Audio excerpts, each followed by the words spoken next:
All right, we're here with Brandt Russo in Midlothian, Texas. Midlothian? Now, have you been to Midlothian before? No, it's kind of like Mayberry. Yeah, a little bit. It's pretty nice. Just with all the cement factories hiding behind the trees. Yeah, I didn't notice.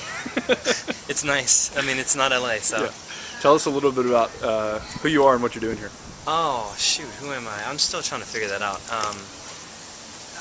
Brandt Russo, started a t-shirt company called Can't Ignore the Poor in 2006. Watched the documentary, saw some poor kids in India being oppressed. I really wanted to help this woman that was helping them, and so I made a really crappy t-shirt and started selling it on A&M campus, and it blew up to this huge thing that I'm still trying to figure out today. And I'm the subject of a documentary called Adopted Jesus, which is what we're showing today at my friend's house. And basically I just travel and promote the t-shirt company and kind of just go around, you know, asking tough questions about whose job it is to take care of the poor, whether it's the church or the government or collective, you know, kind of work. And just real small grassroots type of movie screenings. We have food, sometimes water, just kind of hang out and really just let the community connect for a night. And so I've been on tour with the movie since September, and it's still going strong, so I love it. Yeah. Just a little bit about your story. You were going to school near A&M and decided to, you read a book that kind of impacted you a little bit. Well, I was in college in Columbus, Texas. Went through Bible college, got ordained, did that whole deal, and then decided I wanted to be a pastor. And after being in South Louisiana and kind of it never working out for me because, you know, there was all this, you know, diplomacy that didn't really line up with the gospel, and I just didn't understand it. So they just said I was young and naive and idealistic, but I was just trying to be like Jesus, so I quit. And I ended up moving to College Station, Texas, taking a job at a pita restaurant.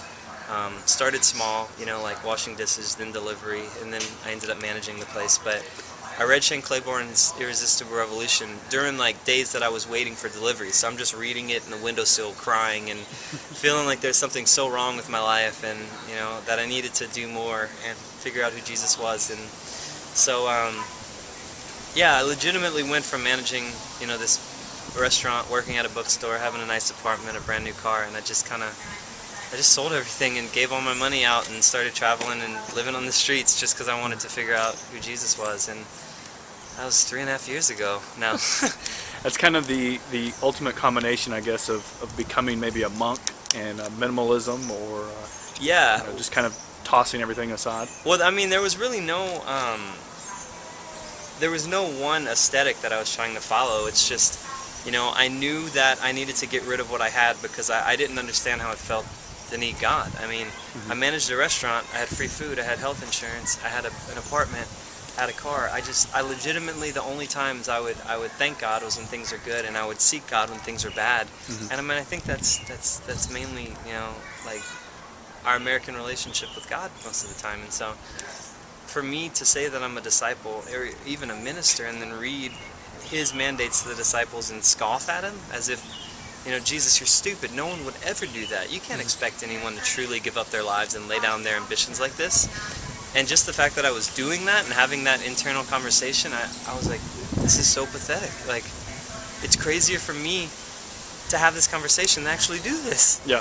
And so I just did it. And, you know, it just, I mean, that was a journey that started, that really just shaped the way that I think today, and, you know, really kind of began to show me the true heart of God and how he cares, you know, for the broken, and how in the end we're all broken. But it took a lot, you know, physically and, you know, like tangibly being stripped and thrown away for me to be able to see past all those layers that I've created. So now, we've been talking just before this video about some of the changes even that you've seen in your life in the last few months, but over the last 3.5 years, what change would you say? I mean, can you quantify that or put it into a summary of how your life has changed? I mean,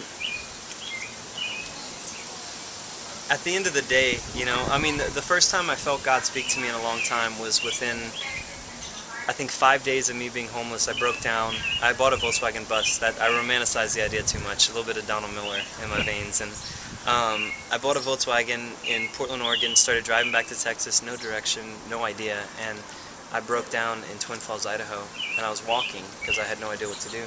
I had to use the bathroom. No one would let me in.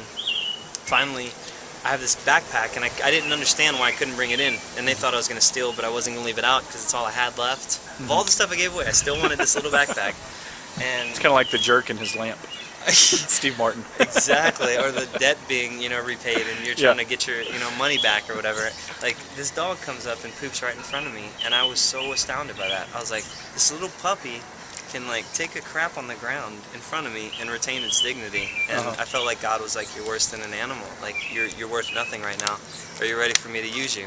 I was like, sure, let's go, And ever since then, and so there's been a lot of change that's happened, but for the most part, I realize more and more that, the things that I so often get caught up with, church is spending $2 million on a building, or, whenever it's clear that God's not found in a temple built by man's hands, He's within us and among us. Like, even if I get hung up on that, I still realize that even if that money was used to feed every, man, woman, and child that was starving, if done without love, then it was such an empty offering. And so, I think that the biggest thing, if we're going to try to consolidate what God's done, is just consistently remind me how broken and beautiful I am. Like, really, that's it. And that His power is, displayed because my inability to do anything, good in the world. And I mean, I'm more convinced of that every day than anything else, anything else. And it's not a pathetic thing. It's not something I regret.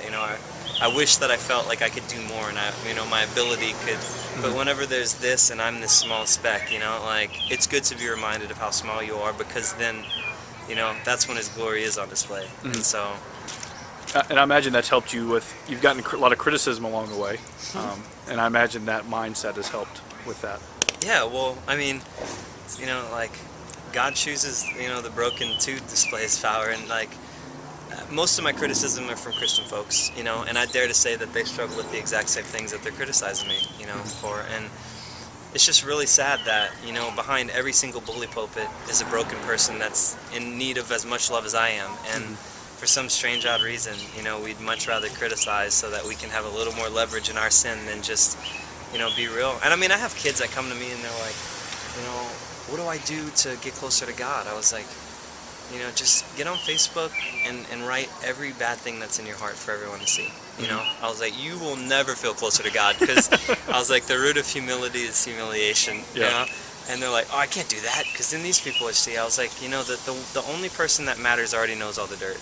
Like, it's time for us to become a people of confession, and then we'll see reconciliation. And so, God does work wonders through our vulnerability, and so even, like, I have my best friend is on a reality TV show, and these people just tear me apart because of my past, and, like, I'm on display there all the time, and so they're like, well, how can you say that you love Jesus and you have this scorned past and you screwed up in these ways? And it's so funny because their criticism only pushes me to know God more, and I haven't told them that, but like most people, they're like, we're so sorry that you have to deal with this. I'm like, it's just a few people, in their bedrooms writing online, and will never, tell me their real names or anything. Like, but really what that does is it breaks my heart to see that this is how the world, views redemption and views grace. Like, these people are such hypocrites that they, can't ever truly be saved, and they're doing good works so that they can disguise how bad they are, which most of that's so true, and I think we need to begin to agree with that, and then we'd see more people really understand the nature of God. But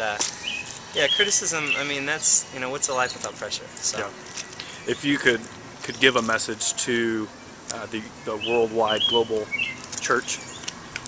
Oh shoot. I mean, my message is that, like, I was a serious porn addict. I still, have a hard time not doing those things behind closed doors. I still don't think that we're great at, like, being open arms to sinners, especially within our own community. And just recently there was a family that took me in California, and then within a few days kind of, like, asked me if I was doing better at finding a place. But I travel so much, there's no need to, like, get a solid rent. And so I just thought about that when they asked me to move on. I was like, man, if you guys can't help me, with my reputation and being this minister, and, like, then I wonder what's going to happen when someone is actually in need, needs help. And that's what I think about the church. Like, we can't even do well with our own people, much less, like, the ones that are just crying out and dying every single day. And so I think, the sooner that we suck up our pride and begin to confess our sins, you know, the sooner it'll be, you know, like, we'll be able to accept people with real legitimate problems. Like, I mean, honestly, there's so many things I want to say, but I just, like, I want to remind, you know, like, every single Christian out there that, you know, right now we look a whole lot more like the Pharisee that's saying and thanking God that he's not like a tax collector than the tax collector whose prayer was actually received by God, because he couldn't even look up to heaven. He knew how despicable he was, and he just beat his chest and said, like, you know, God forgive me, a miserable sinner. And, you know, like, we need to begin to ask God to have mercy on us and begin to ask the rest of the world to forgive us for our lack of mercy.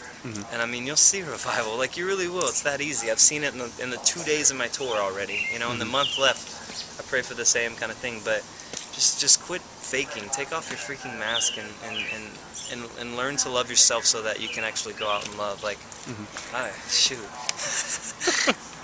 All right, and if people want to find out the dates and stuff, what's the best way to find those? AdoptedJesus.com. Okay. Trailer, synopsis, dates, link to a blog, everything you want to know. Most stuff you probably don't want to know. It's up there. Very good. We appreciate it, Brent. Thank you.